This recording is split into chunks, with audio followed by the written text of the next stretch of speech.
Hello there, welcome to e-GMAT, where we solve every SC question by using our signature e-GMAT 3-step meaning-based approach. My name is Shraddha Jaiswal and we are going to solve this really difficult question from OG Advanced by using this meaning-based approach. The first step in this meaning-based approach is meaning analysis, in which we break the sentence down into smaller chunks to extract the meaning conveyed by the sentence. So let's just begin. Let's start reading the sentence. A natural response of communities devastated by earthquake or flood is to rebuild on the same site.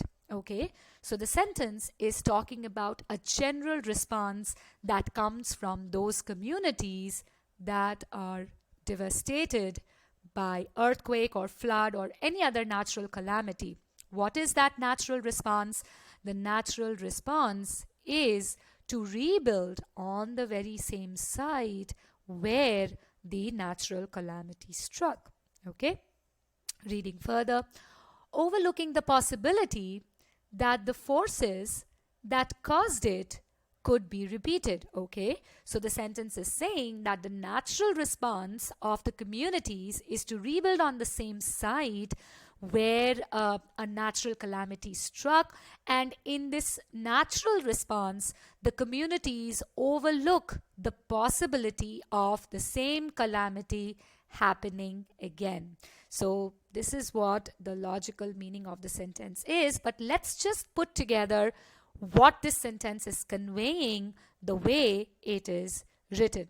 It says that communities that are ruined by natural calamities tend to rebuild in the very same spot, and in this instinctive response to rebuild at the same site, they ignore the fact that the same calamities can occur at those places again. Okay, so now that we understand the logical meaning of the sentence, or the logic that the meaning the sentence should convey, let's see what's going on with the grammar of this sentence. Now, the first thing that we see in the underlined portion of the sentence is the use of comma plus verb ing modifier. That means we are dealing with an action modifier over here. Now, what is this action modifier modifying?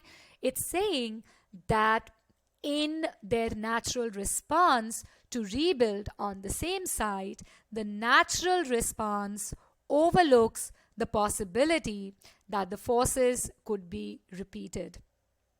Now, can a natural response overlook the possibility?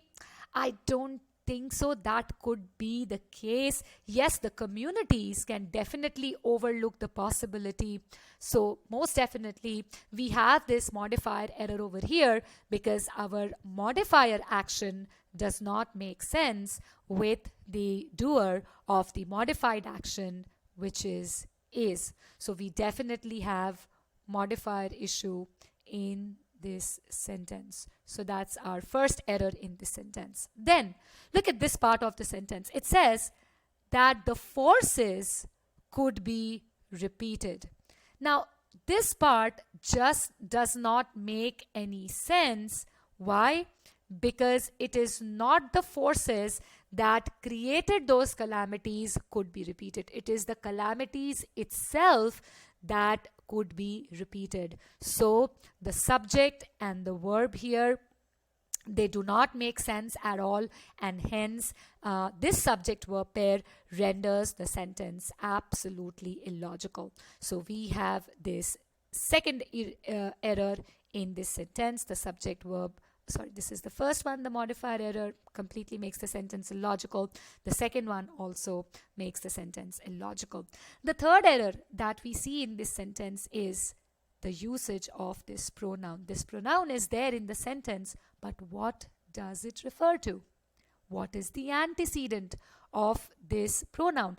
From the logical aspect, we understand that it should be talking about the forces causes calamities, but the word calamity or disaster, natural disaster, is just not mentioned anywhere in the sentence. So we have a pronoun here that does not have any antecedent in the sentence. So that's my third error in this sentence, the pronoun error. Well, it doesn't stop here. We have redundancy error also in this sentence, because the sentence uses the possibility and could be repeated to express the same meaning. Both these expressions presents possibility, but because it has been repeated, they have been used together to express the same idea, we definitely have redundancy error in this sentence. So that's our fourth error in this sentence. So basically the entire underlined portion of the sentence is a bunch of errors. Yep.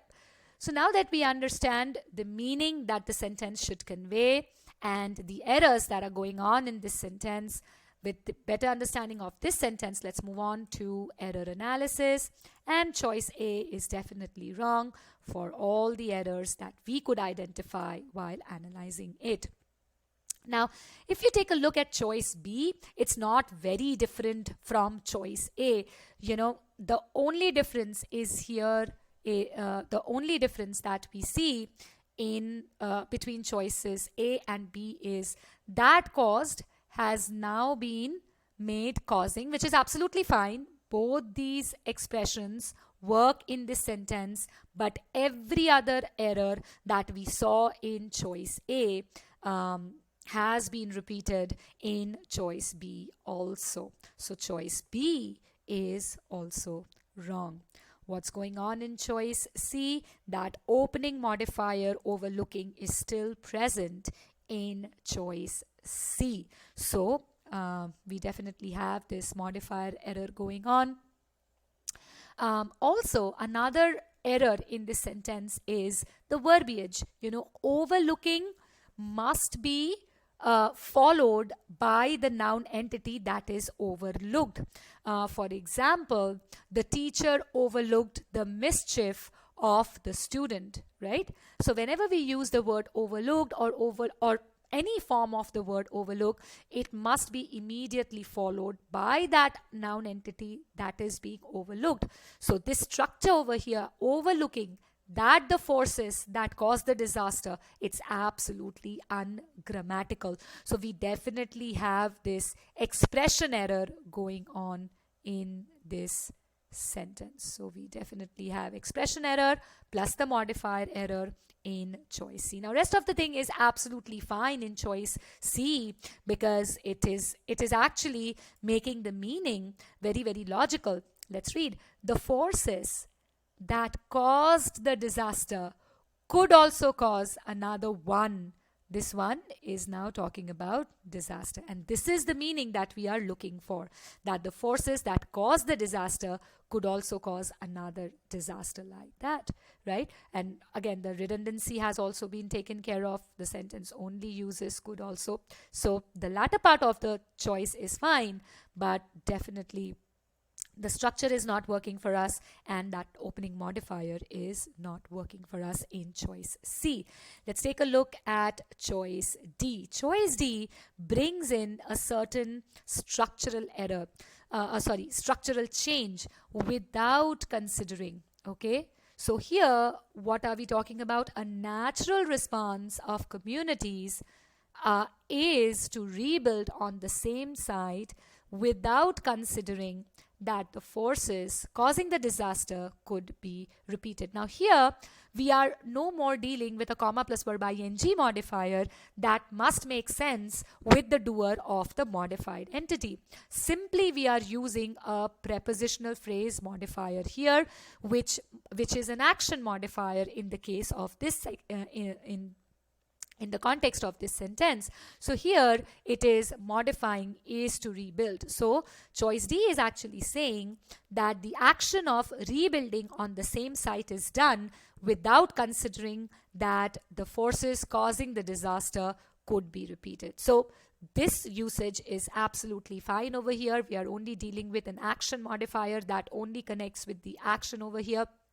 However, the error is with the usage of forces could be repeated. We've already talked about it, that how this subject verb pair messes up with the logic of the sentence, as we saw in choices A and B. So choice D is out. So we are left only with choice E, which indeed is our correct answer choice. Everything is flowing very nicely without considering that the forces that cause the disaster could also cause another such disaster. Now, instinctively, students reject choice E even without reading it, because they think that, okay, this is the longest answer choice among all, and so it is wordy, and so their natural response is to reject choice E.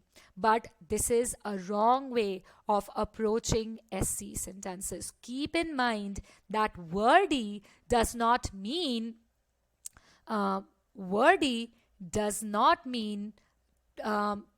words than other answer choices.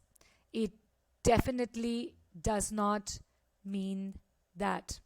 Wordy means imprecise expressions, expressions that are not absolutely straightforward in presenting the meaning. So do not reject or select an answer choice by counting the number of the words that it uses. Okay, do not do that. Choice E, yes, it looks bulky, but it is definitely not wordy. We need all these expressions in the sentence to correctly convey the intended meaning of the sentence.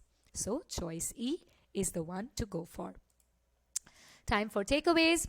Once again, we always say this is our standard takeaway for every SC question, is that please spend that time upfront with the original sentence to understand the intended logical meaning. Once you understand the logic of the sentence, then only move on to the answer choices. I always tell my students that answer choices are just a portion of the entire sentence. They will never help you in understanding the logic because they are partial in their context. My original sentence is complete in its information and its context, and it contains enough information for us to extract that logical intended meaning. So try to derive your logical meaning from the original sentence itself.